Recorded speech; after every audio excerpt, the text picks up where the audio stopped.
I go. I didn't hear y'all. I go. Amen. Amen. Let me hear it again. I go. Amen. Amen. Yes. Good evening, everyone. My name is Coco Killingsworth. I am the co-interim president and the vice president of Creative Social Impact at BAM.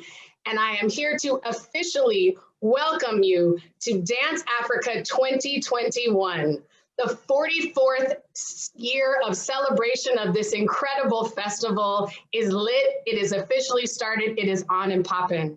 This year, the nation's largest festival of African dance pays homage to the ancestral energy of Haiti, IAT.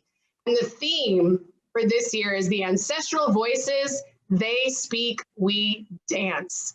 I hope you all are ready to dance wherever you are because they are speaking and they are here with us. I pay homage to all the ancestors that are here today, including my beautiful, beautiful grandmother, Elsie Phillips, who is always with me. This year's festival is virtual, which means that it has transcended all theater spaces, boundaries, everything, even these Zoom boxes. We are bigger than any moment that can contain us.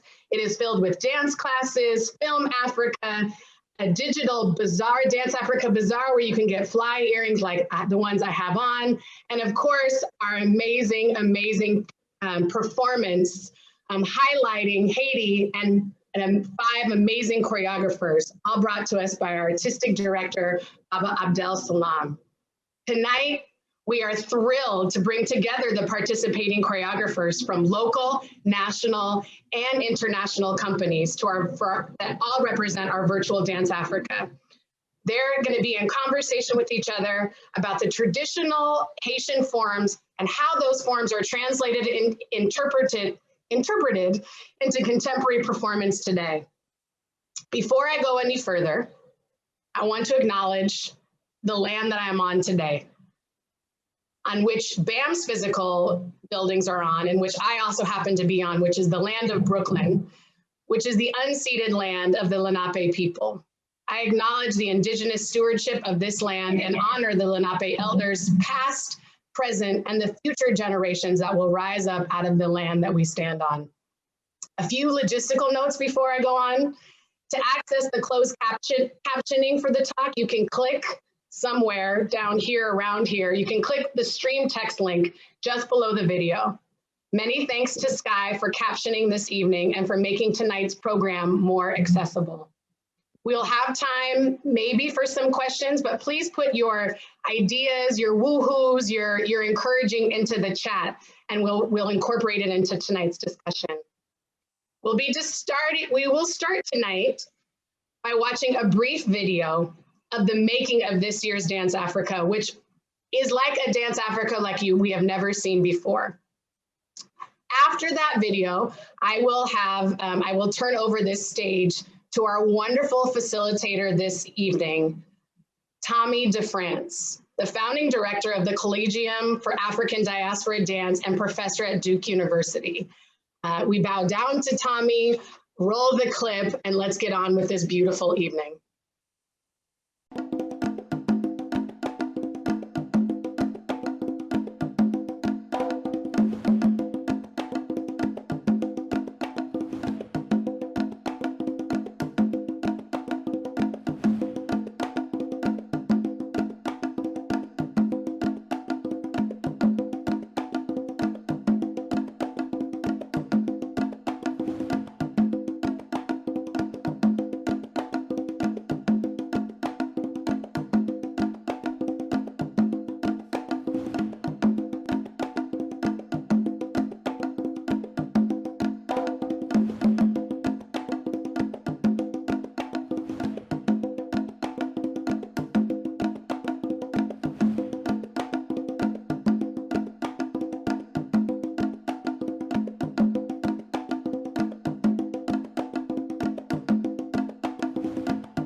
It is such a pleasure and an honor to be included in this conversation with choreographers for Dance Africa 2021.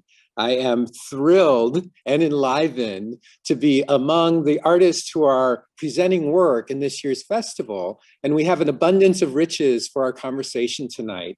We're going to hear from each of the artists who are joining us in this virtual call tonight and hear something about their companies, their process, and what they've made for the pretty spectacular Dance Africa 2021.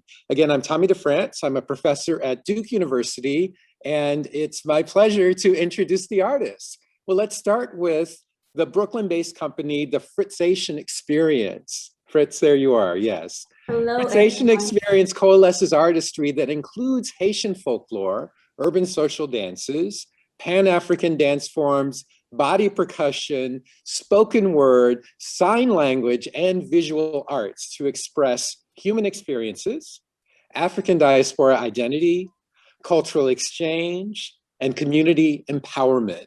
The diverse interdisciplinary troupe was founded by Haitian-raised, African-descended, Brooklyn-born choreographer Fritzlyn Hector, who is also an educator, freelance creative director, principal dancer for Forces of Nature Dance Theatre, and a veteran cast member and cast trainer of the international sensation off-Broadway show, Stomp. Welcome, Fritz. Hello, everyone. Thank you, Thomas. Thank you, Tommy.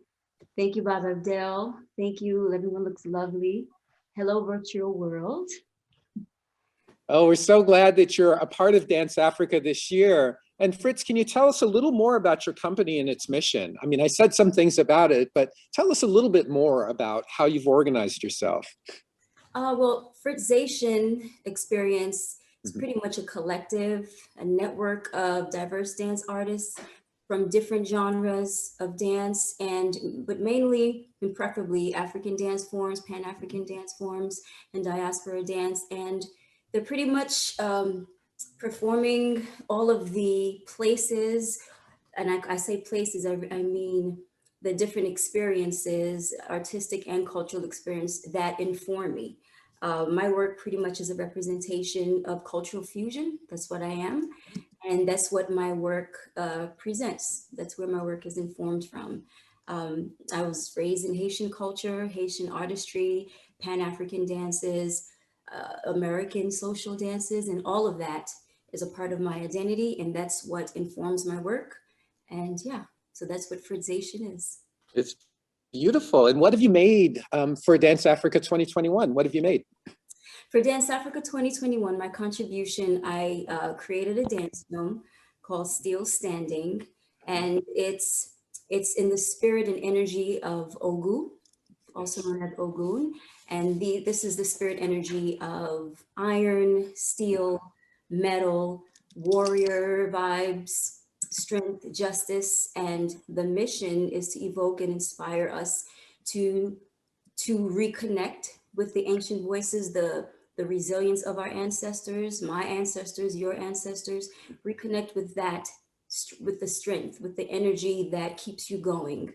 And yeah, that's what I brought to the table and contributed to this. That's fantastic. And it sort of answers a question around what you hope will gain by witnessing your film. I mean, the sense of strength and power, and then even the title of the film, Still Standing, is that correct? Yes, I purposefully spelled it as still standing, because still, when I say still, I mean stand firm and be resilient. So that's what it's also trying to inspire. And you'll see, visually, you'll see what might seem like aggression, but that really means standing firm and pushing forward. If you have a time of weakness or a time where you're struggling, use and reconnect the energy of strength and resilience and all what it takes to keep you pushing forward.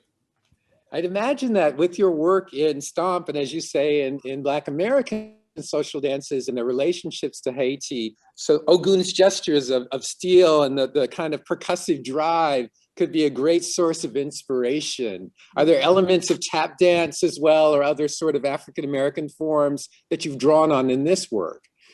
Yes, I stayed away from tap dance, and I kind of stayed away from Stomp because it was easily readily available. But musicality wise, the props that I used, I think you would see it in the musicality that I use with my movements within the rhythms. I used a fusion of hip hop, funk, a little bit of jazz, but I used it within the rhythm of the nago. That is fantastic. And we're all looking forward, of course, to seeing this work. We're going to move to hear from Adia Tamar Whitaker. Adia, you're there, yes?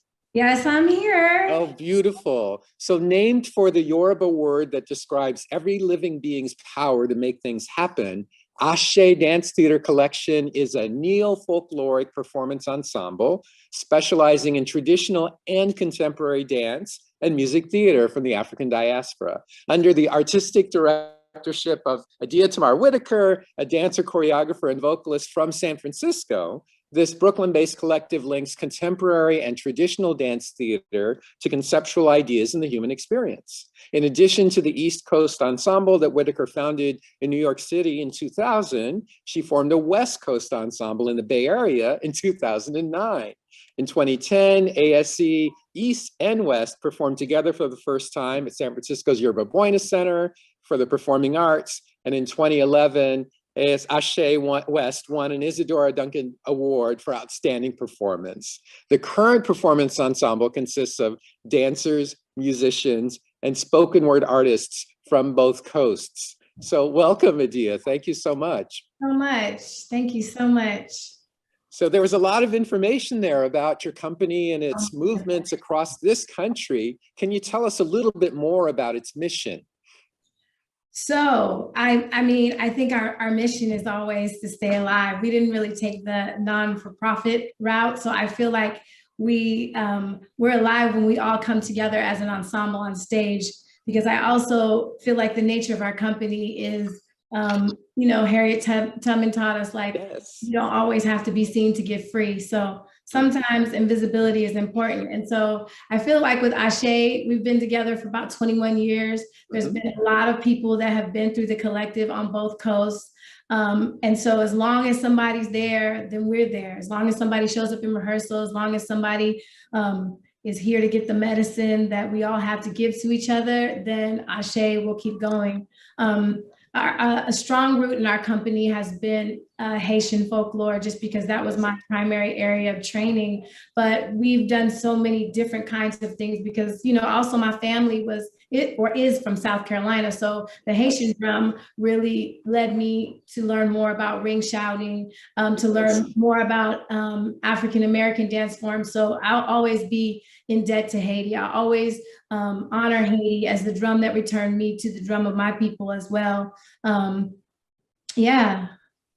No, that's beautiful and so true, every bit of it. The idea of the drum that brings us back to our destiny, that's of the future and the past combined.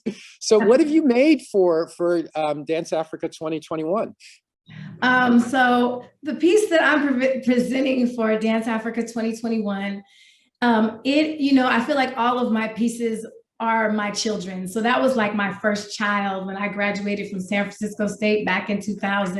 And it was not called, it's called Uncle Freddie. It was not as fleshed out. It was me being 24 years old and loving this dance called, I called Gede Yambalu at the time, before I knew it was called Yambalu Mascaron. And, you know, that was like, we were like 90s dance hall people, 90s hip hop people in the Bay Area, going to the Bay Area house party. So whenever I would see that dance, I would just be like, oh, this is dance hall music. Okay, we going in like that, right? And my teachers would always be like, chill, like you're doing it too nasty and dirty. And I'd be like, but, and so when I traveled to Haiti, and I learned more about the Gede, the pantheon of Loa, or spirits that deal with death, decomposition, regeneration, et cetera, I was like, oh, well, I'm about to just go all in. So my friends and I, it was like a fun dance that we would do at a party. And at different crossroads in my life, it has become a reminder, especially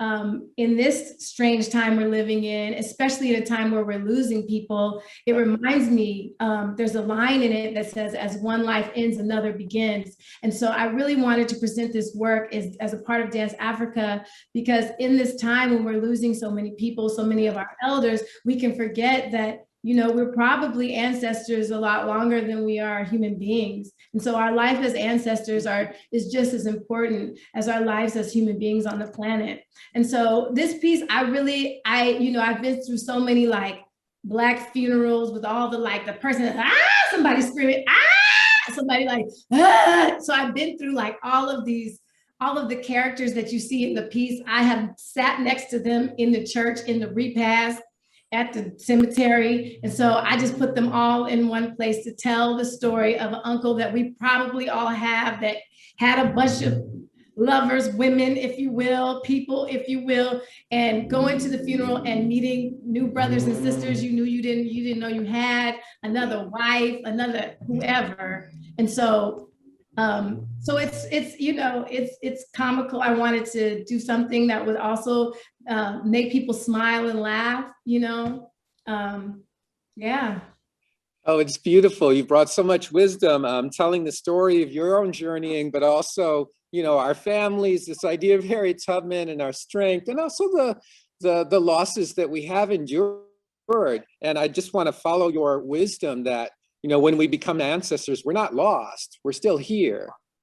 So we're bringing these memories forward. We're bringing the people with us to share them. And is this what you want the audience to gain from your work, this particular work, this kind of levity and joyfulness, but also something about memory and legacy, how we're among each other?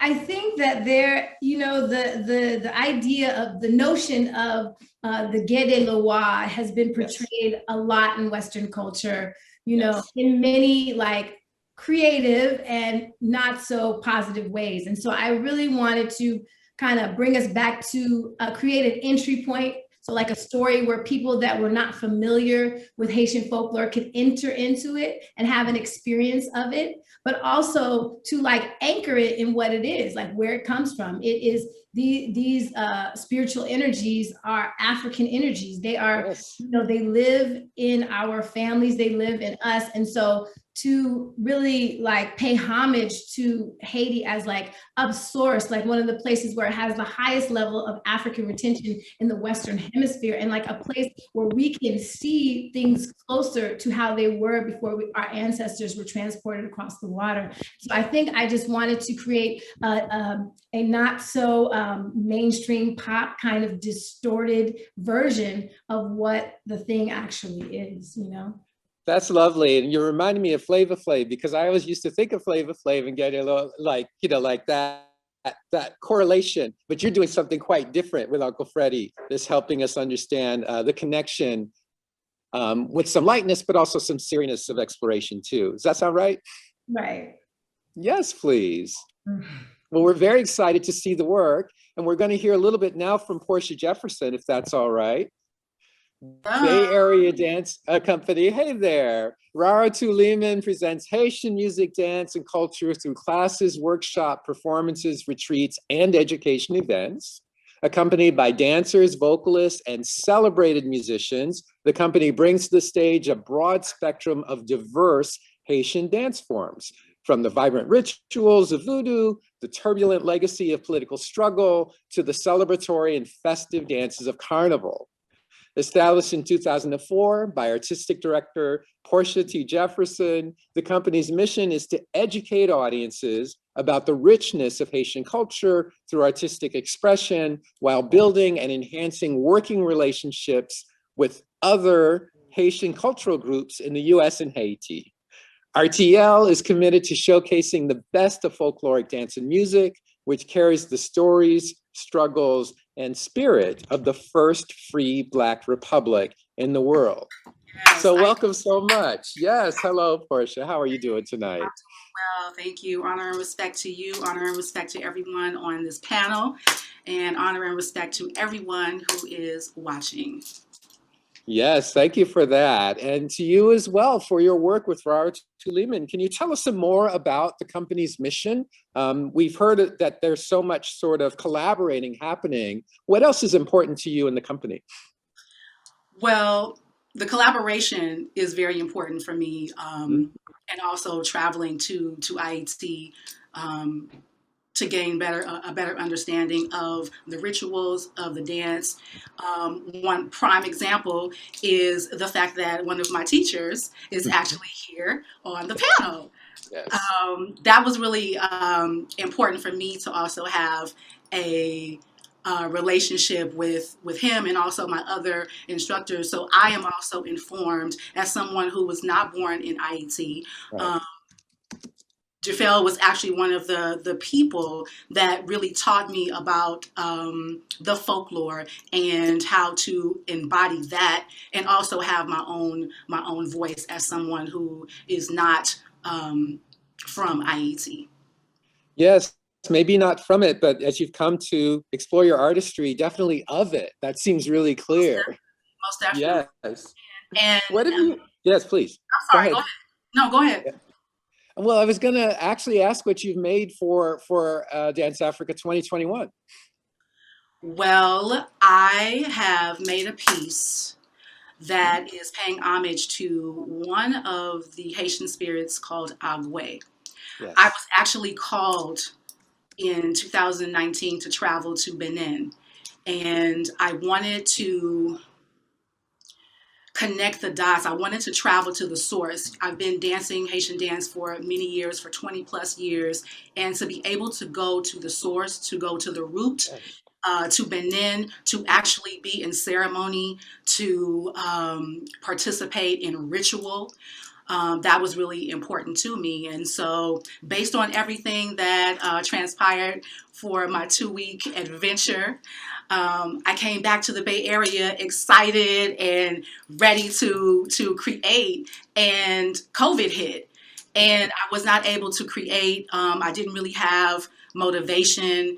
And, you know, as with all of us, we were really trying to struggle and find our way and how to continue to create. And so I just want to give major props to Baba Abdel and Dance Africa for the invitation to present work, because what I did was I revisited everything that I was working on prior to COVID. And so I was able to create this piece about this particular Dahomian spirit, Agbe, who has transferred over to Haiti as the Admiral of the Sea, and he is known as Agwe. So really, I am basically paying homage to both of those spirits. It's a ritual. I do ritual work. So although I am a choreographer, I also identify as a spiritualist. And so you will find ritual in my work.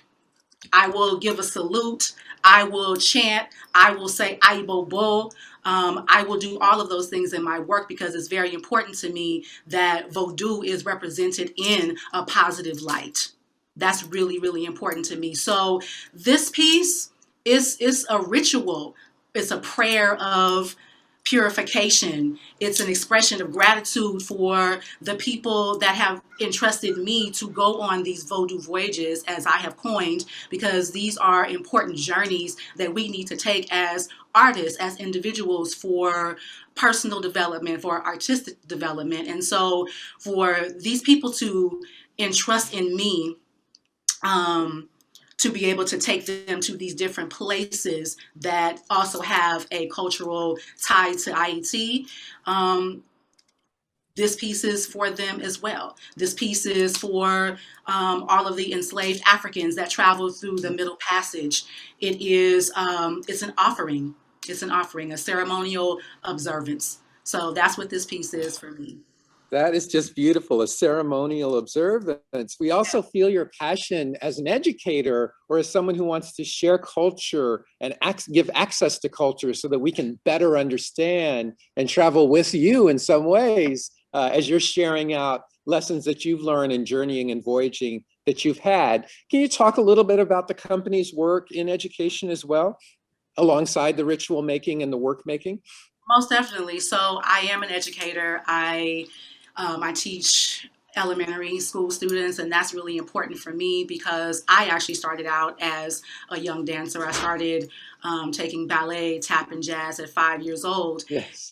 And what I will say is that once as an adult, when I started learning African-derived movement and culture, that really motivated me to actually start teaching, right? And so I really wanted the kids to also understand a little bit more about culture, understand a little bit more about IET. So yeah, that's really important.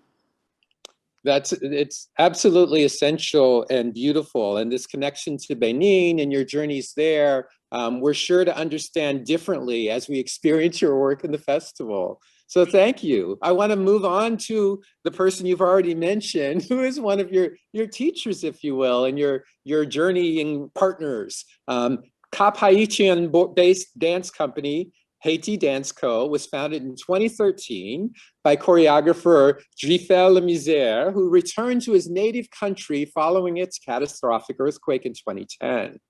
Lamisere sought to inspire the youth of Haiti and create opportunities for learning and performing. HaitiDansco fuses traditional Haitian dance with elements of classical ballet, modern, and jazz. It is one of the few consistently touring professional dance companies in the country and performs an extraordinary repertoire representative of Haitian culture.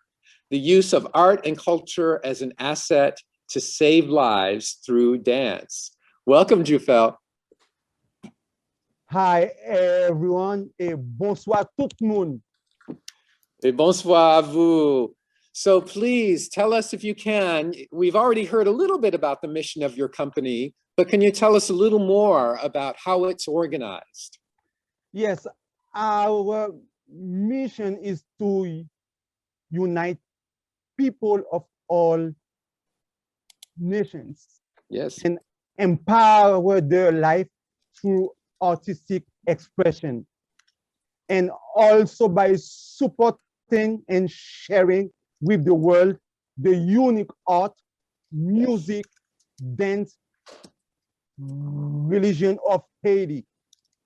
And the most important thing for me is to use my culture as an asset to save lives through dance. Yes, it's fantastic. And this formation that you offer as an asset to save lives through dance. So many of us who are engaged in African diaspora arts believe this. And it's wonderful to think of your company in relationship to this concept. We believe in the life-giving formations of dance. Can you tell us what you've made for the festival this year for Dance Africa? So I want to thank the whole team, especially Baba Abdel and Fritzy. So thank you so much for having me this year. So I am going to show Agwe. For me, Agwe is a great loa and spirit. Agwe is very important in my life because Agwe is the king of the sea and Agwe is a big protector. Because one night I took a small boat to America. It was in 2000 because I went for a visa, but they didn't give me a visa to go to America. But I risked my life in a very small boat to go to America just to become the person that I am now. So that night, it was 47 people on that small boat. But Agwe lead us to America because Agwe knew what I was going for in America. Agwe saved us that night. Those waves, I saw some waves that I never see in my whole life. Agwe took us and then land us to America that night. So that's why it's an honor for me to create that piece, just to say thank you to Agwe. Et voila, we say thank you as well to Agwe and all of the deities that bring us towards our destiny. In your case, in this piece, there's a depth of experience. Right. And we admire and appreciate, and we are with you in this journeying through creative life, in this incredible journey that we're all on together. Thank you. The piece is called Agwe, yes? And yes, the whole piece is it's an offering to Agwe. Yes. Beautiful. And you mentioned also the year 2000, which has come up before. Maybe when we get to general conversation, we can think back to that year together, because there seem to be some interactions around the year 2000, but also the year 2010 and the earthquake. I wonder, Dieufel, if you could tell us just a little bit about how the earthquake has inspired you towards your current destiny and what you do now. So I left America in 2008. So I moved back here, and then 2010 was the earthquake.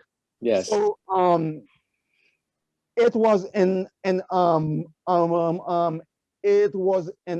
experience that I don't want to live in my whole life. So after the earthquake, the whole country was a mess, a big mess. So I moved back to Santo Domingo, Santo Domingo for the whole year, from 2010 to 2011. And then I came back here in 2012, and then I moved to the southeast in Jacmel. Yes. So from there, after the earthquake, a lot of foreigners come here, but some of them, they didn't come here to help. They came here to have a good time. Yes. With our young people. So I saw some few action, and then I say, no, that cannot be happening after the earthquake. So it's at the same time I started Dance to Save Lives. Yes, Dance to Save Life, it's an organization that I started after the earthquake. I offer like free dance classes to the youth. It's fantastic. And I was fortunate enough in my own journey to spend time with you in Jacmel several years ago. So I feel very connected to this work that you do through a very small experience, and also our connection as people of an African diaspora who believe in dance as a way to, as you say, save life. Yes, and then too, I think by being in Dance Africa this year, Dance Africa create that bridge between America and Haiti, because Dance Africa will give all of us the opportunity to show what my country is, the good side of Haiti. Our culture, especially Vodou, because a lot of people always think that Vodou is bad. No, Vodou is everything, is us. Vodou is our food, our clothes, the the way we speak, the way we talk, everything here is Vodou. So that's why with all my heart, I want to say Aibobo, Aibobo, and Aibobo. Aibobo. Et voilà, Aibobo. Aibobo. Yes. Oh, Well, thank you for that. It's an excellent way to turn to our organizer, Baba Abdel Salaam. Baba, we're so glad that you brought us together in your role as director of Dance Africa. Abdel Salaam founded the Dance Africa Spirit Walkers in 2016 to honor the ancestors of Africa theatrically and its diaspora at the annual Dance Africa Memorial Tribute, originally developed by the late Baba Chuck Davis. The group comprises professional dance artists and musicians from the Restoration Arts alumni and Forces of Nature Dance Theatre, melding contemporary hip hop, modern, and African vernacular forms. Abdel Salaam became Dance Africa's artistic director in 2016. He is also the executive and artistic director, co-founder of Forces of Nature Dance Theatre, founded in 1981. Born in Harlem, Salaam is a critically acclaimed choreographer and has served as a dancer, teacher, and performing artist on 5 continents throughout his 50-year career in the dance world. He has received numerous awards and fellowships for excellence in dance, including the National Endowment for the Arts, the New England Foundation on the Arts, the New York Foundation for the Arts, the New York State Council for Arts, the National Council for Arts and Culture, and the Herbert H. Lehman College. Salaam and Forces of Nature Dance Theatre were honored with a 2017 Bessie for outstanding production for Dance Africa's centerpiece performance, Healing Sevens. He's currently a director at the Harlem Children's Zone, Forces of Nature Youth Academy of Dance and Wellness at St. Martin's Episcopal Church in Harlem. The company also received the 2013 Adelco Award for Dance Company of the Year. Salaam has served on the American Dance Festival's faculties in the US and Seoul, Korea, the Herbert H. Lehman College faculty, the Alvin Ailey American Dance Center, Restoration Youth Arts Academy, and Harlem Children's Zone. Inspired by Dr. Karenga, Salaam created Kwanzaa Regeneration Night celebration at the Apollo Theater, now in its 40th year. Baba, we do bow down to you, and we thank you for your generosity and grace. Welcome. Peace and blessings, family, and Brother Tommy, I received that. I am still getting used to this title of Baba. I have so many of my friends that I've come up with, and so, but I'm learning to receive it. And I tell one of my dance daughter on the panel, Fritz, that who I've known since she was, I think, 15 or 16 years old, that it is a blessing to still be here. Yes. And I want to say that so many of my friends during this year of darkness, you know, and pain have transformed. You know, my wife Diane lost her mother, you know, the day after our anniversary. Our anniversary was on January 2nd, and her mother transitioned on January 3rd. So many of my friends are gone, but we are still here. We are still here in the light. And I would be remiss if I didn't say that it's my history with you as a moderator. When I met you in, I think, 1990, and you brought me in to teach at the Ailey School, I've followed and watched Adia's company for a number of years. I was not familiar with Sister Portsha, you know, but I love the work that she's done. And Dieufel, that was just brilliant, my brother, you know, and thank you so much for sharing your you know, that journey. Thank you. Thank you. And I don't know if I could have made it, brother, with 47 people coming from Haiti, you know, through the waves.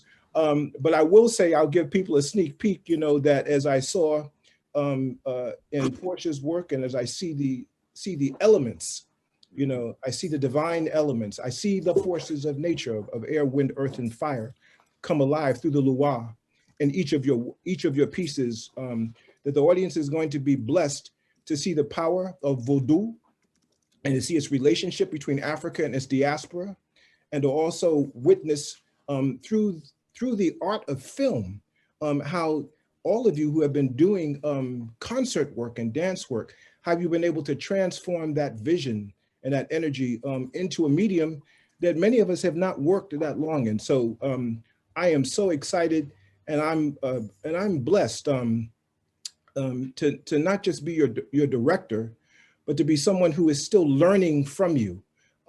Sometimes when I listen to Adia speak, I think I'm listening to somebody that, you know, that's working on their third dissertation, you know, in the work that she talks about.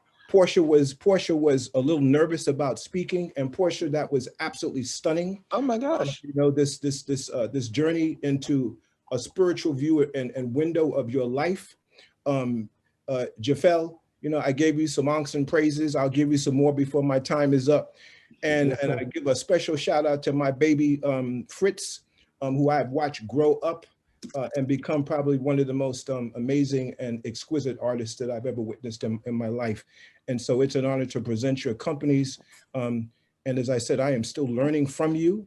I am a witness, you know, to your contribution. And I believe that the audience will also be. And I'm not going to take a lot of time to talk about forces of nature. You know, I think that, Tommy, you did that in the intro.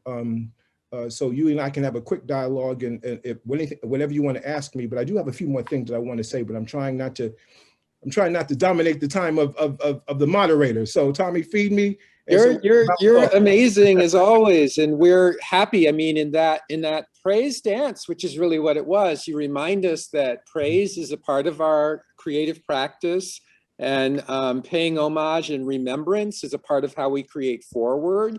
You did a lot of the lifting of moderation, and also helping us understand how you've organized the festival this year. But maybe I could ask you first, Abdel. I know you have some things you want to ask, but let me ask you, please, why Haiti? I mean, we know, but I'd like to hear you say it. Why Haiti?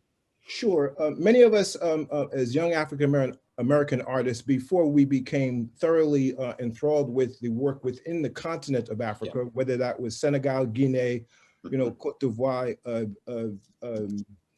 Benin, Nigeria, Ghana, you know, and in Chuck's company, for example, we were also exposed to South African idioms when Miriam Makeba came over and worked with us directly as a company. But some of my first vernacular work was with Baba Chuck. And one of the first pieces and I met Baba Chuck in 1969, started working with him in 1970.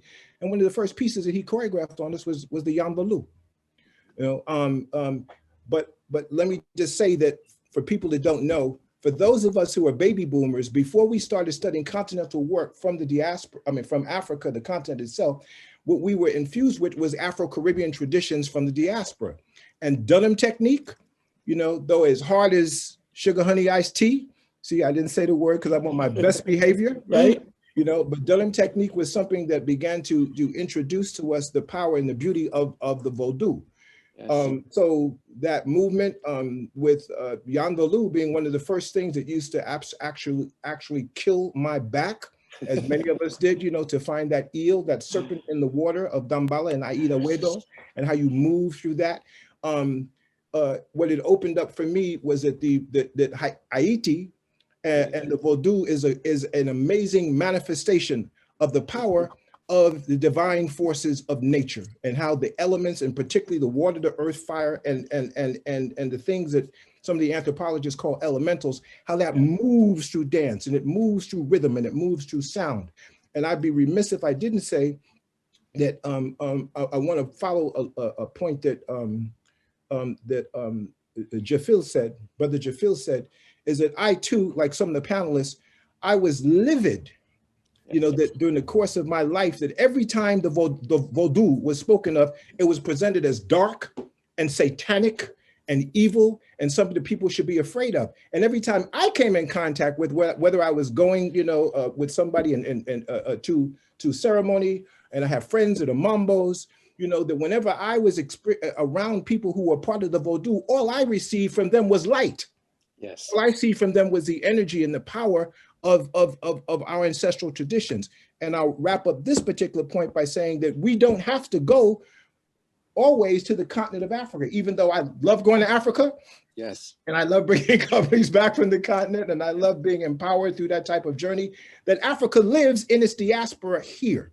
And just as Adia said, just as Portsha said, just as Fritz said, that Africa is alive. The mother is alive, the father is alive through the rhythm and the dance and the rituals that exist. And Haiti in particular, as the first country that liberated itself from the shackles of Western colonialism to a degree. That's another conversation we can have at another point, right? But it was the culture, the living being of the culture that keeps us alive. And so I am indebted to Haiti for inspiring me, and I'm indebted to these young dancers and young choreographers for bringing their vision alive to Dance Africa this year.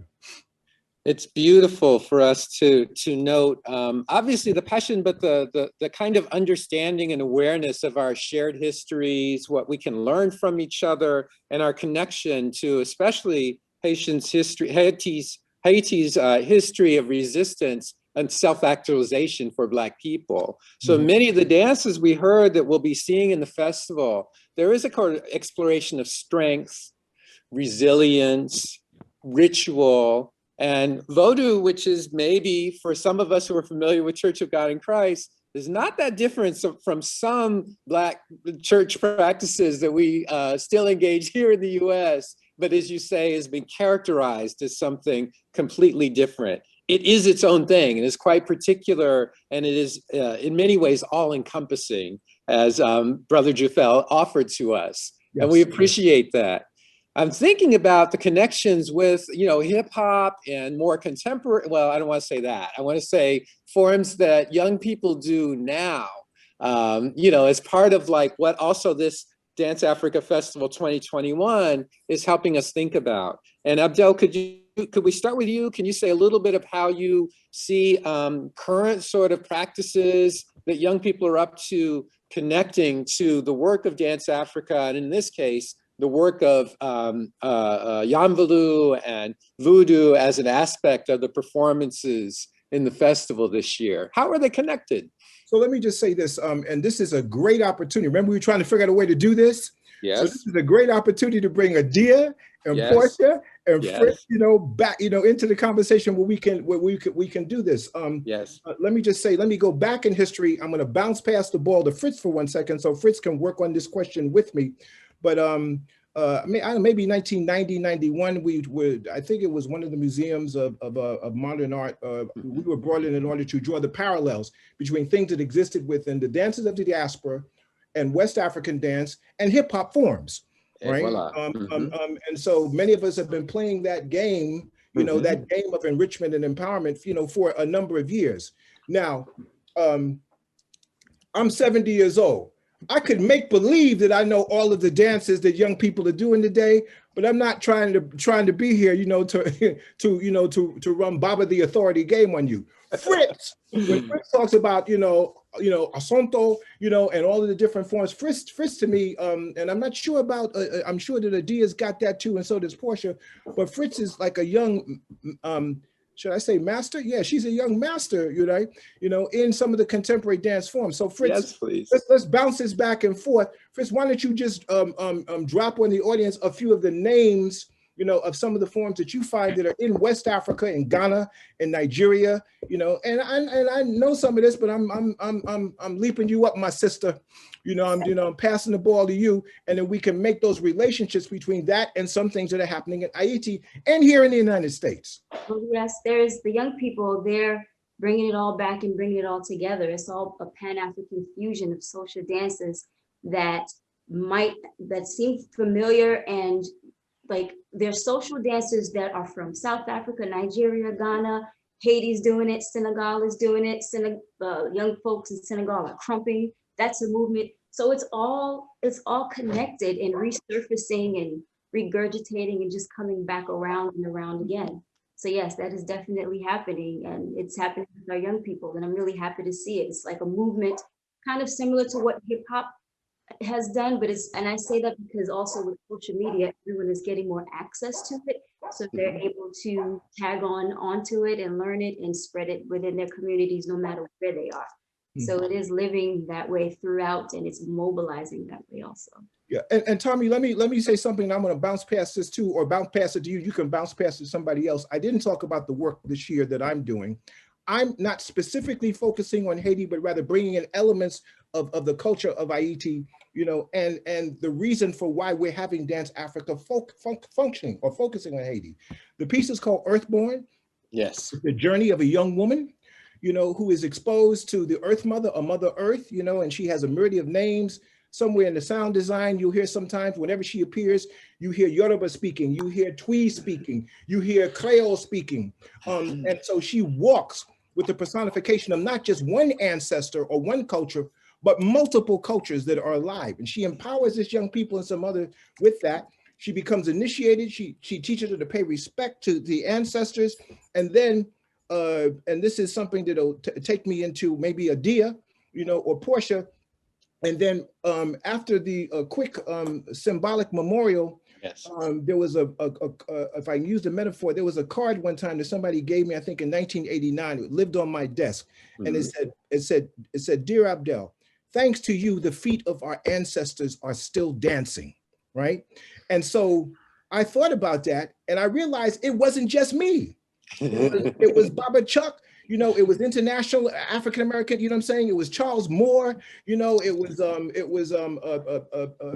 Brother Dumas' company within South Africa. And so the title this year, Dieufel, I want you to give me some props if I say this right now, because I've been working on my Creole. Okay. I said, yo, ya pale not dance, right? Which means, right? No. Ya pale nap danse. That palais not dance. See, I got the dance wrong, okay? But see, I got it. Yeah. Like I got one syllable off, right? All right. So I get I get an A-, right, my brother? Right, my pronunciation. Right. But anyway, it's ancestral voices. They speak and we dance. And when I look at what Adia does with people, you know, and crowds and vernacular and bringing people together in this celebratory construct, when I looked at Portia's stuff, you know, which Fritz was the one that said, hey, check out Portsha. And I looked at what Portsha was doing on stage. When I looked at Jefferson, and of course, I've seen Fritz and Fritzation now a couple of times, you know, I got the wisdom of that. When the ancestors speak, you know, we dance, we celebrate. And you're going to see that, yes, within their work. So, Tommy, I don't know if I got off the question, but I think that was about Fritz did answer the thing about hip hop. And no, that was beautiful. And that's what we needed, because we needed to hear about the work that you're bringing as well into this forum. They do speak. We're speaking to each other because they're speaking through us, among us, alongside us, in front of us, and we must dance. Adia, what did you think of this connecting sort of social dances and hip hop from, you know, from back in the day with your contemporary work now and contemporary in time in fusion and Haitian forms? Can you talk a little bit about that? I mean, that's how that was my way into the folklore, because when I started studying, I was like in Zulu Nation, you know what I'm saying? Hip hop, I was at all the shows. You know what I'm saying? I was this little backpack girl in California throwing parties. And so when I would go to rehearsal, you know, how I understood the breaks was the breaks in hip hop. So everything that I was learning, how I could understand the drum and dance language was through the context of hip hop. Like I'd be like, oh, that's like in this song when it does like this. And when I would experience all the breaks, because all the different dances have different kind of breaks called casses, I would be like, oh, this is like, I get it. There's always like a kind of circle, there's an improvisation, a loop, then there's a break. Like I understood it through the lens of hip hop. I was also noticing that there wasn't a whole lot of young Black people that were interested in the folklore. You know what I'm saying? Like me and Portia and like Kim and Colette, you know, like we had like some homies that we'd be at the shows together and then we'd be at rehearsal. But I think that's hip hop really helped me to understand the folklore. And it also made me feel like I was the connection between Vodou culture and hip hop culture. Like I was one of those connector pieces, which is not everybody is those connector pieces, because so when I'm choreographing folklore, like, or I'm going to learn in a part of the diaspora, that's how my mind is wrapping around it. And I think that's important because, you know, there was a point out here where it just became super fly. All the young people had skeletons on all their clothes. And I was like, oh my God, this is dope. Everybody's wearing ancestors on their clothes. You know what I'm saying? And so the young people already tell us what to do. You know, we just have to listen to them. So it's not just a call and response from elders to young people, it's also from them to us. Because sometimes, a lot of the times, the ancestors speak through the babies, right? And the voices, if you listen clear enough, they come real clear through them because they haven't been far away from them as long as we have. And so, you know, hip hop is just a part of my life and how I understand Vodou culture.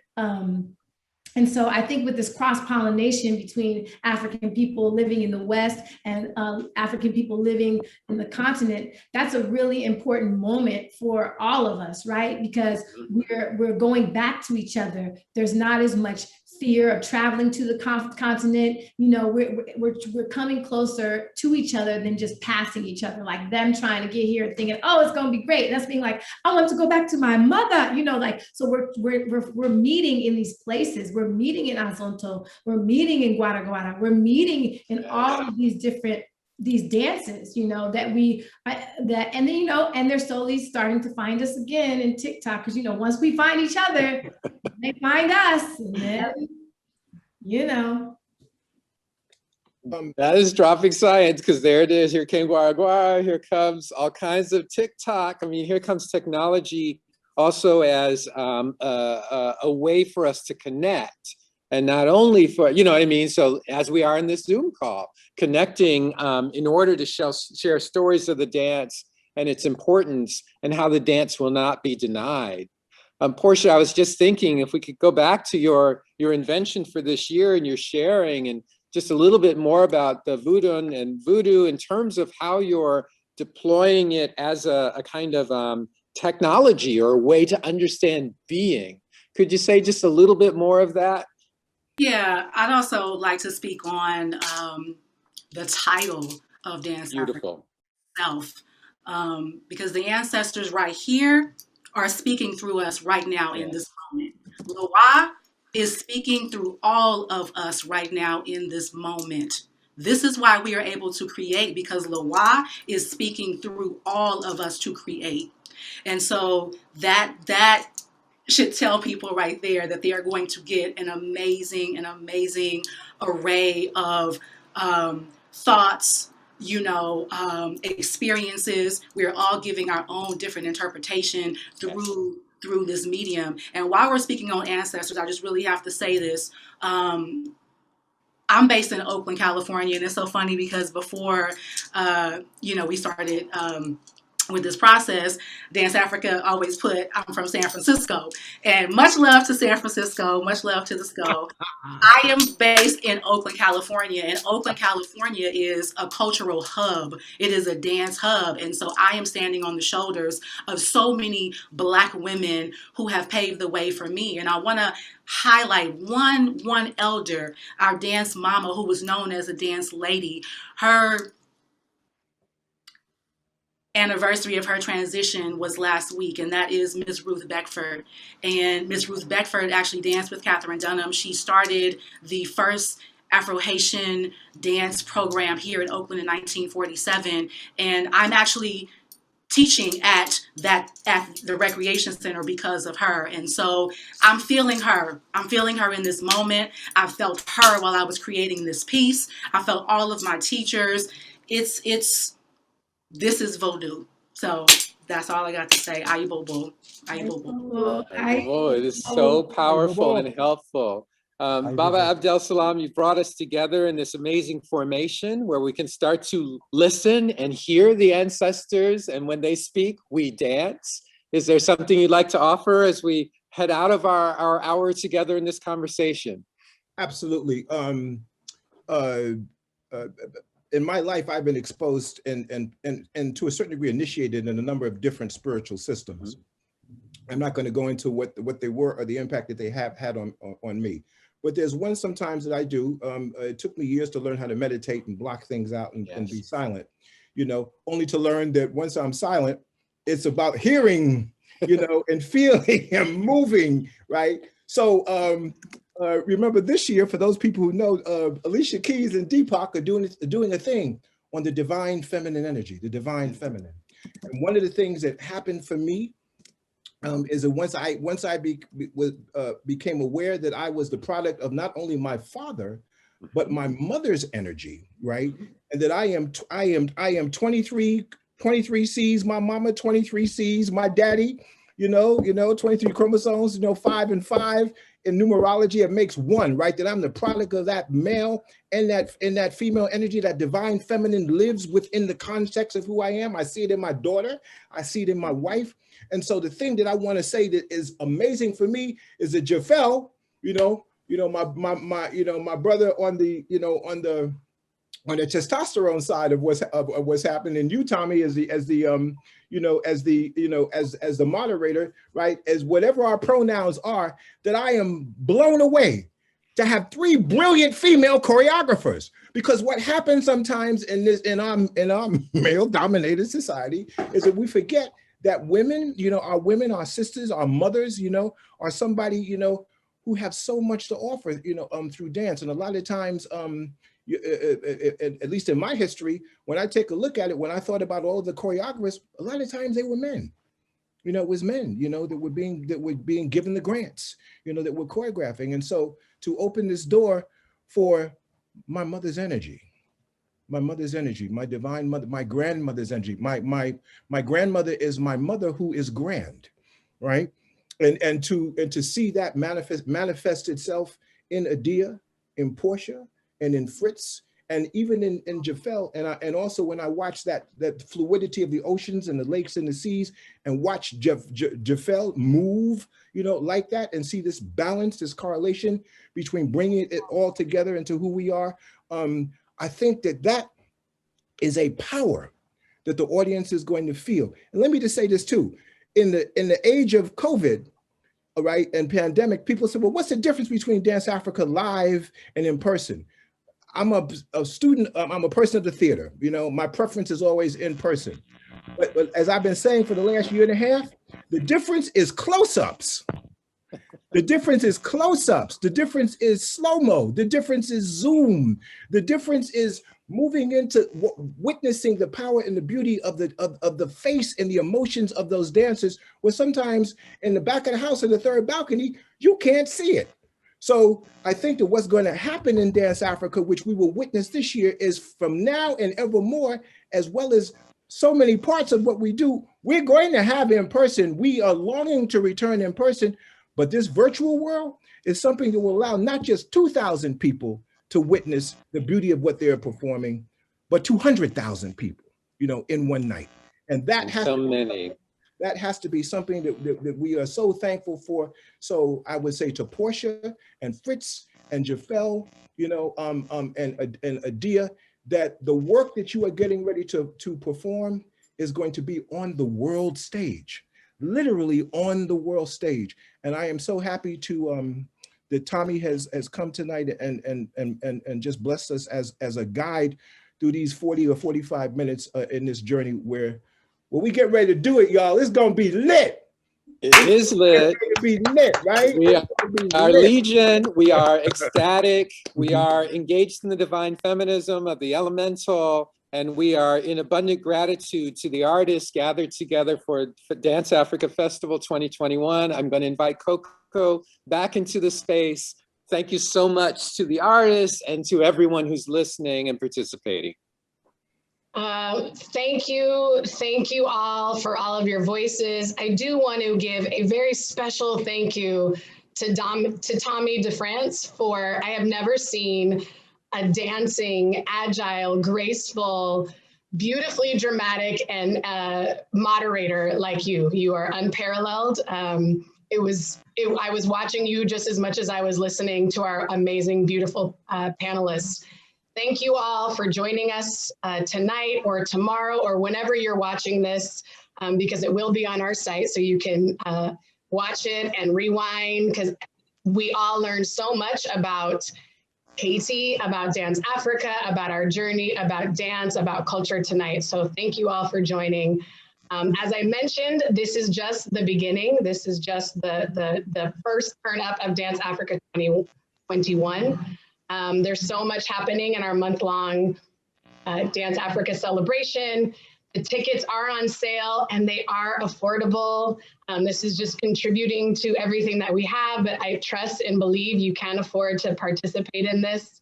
and they're on sale at bam.org for the May 29th premiere of Dance Africa 2021. And then it will be available on demand for a couple weeks after. You can learn more about the history of Dance Africa through our new timeline. That's a part of our BAM digital archive. Our archive is unparalleled, and you can see the history of Dance Africa there. Please visit our virtual bazaar to support our vendors who are, they're a part of Dance Africa, just like the dances, just like the culture. There's so much to see with our video, our outdoor virtual visual art installation that's happening locally on our sign on Flatbush Avenue starting May 24th. And then of course, Film Africa starting May 28th, which is going to really share film from all over the diaspora, including Haiti. We have a teen event, we have community workshops, we have a dance party, like I said, so please get ready to join in the celebration. And before I close, I wanna say tonight, what we learned, what we heard was that we are strong as steel. We are all Harriet Tubman. We are journeying across the waters to rediscover and meet ourselves in the dance. We are saving lives through dance. We are alive through the rhythm, the dance, the culture of IAT, and we will meet you all in the dance. And we are all here to honor our ancestors, and one of our most important ancestors, Baba Chuck, would close out every performance with this. So I'm ready for the call and response of my panel. Peace. Peace. Love. Love. Respect. Respect. For everybody. For everybody. Peace, everybody. Thank you so much.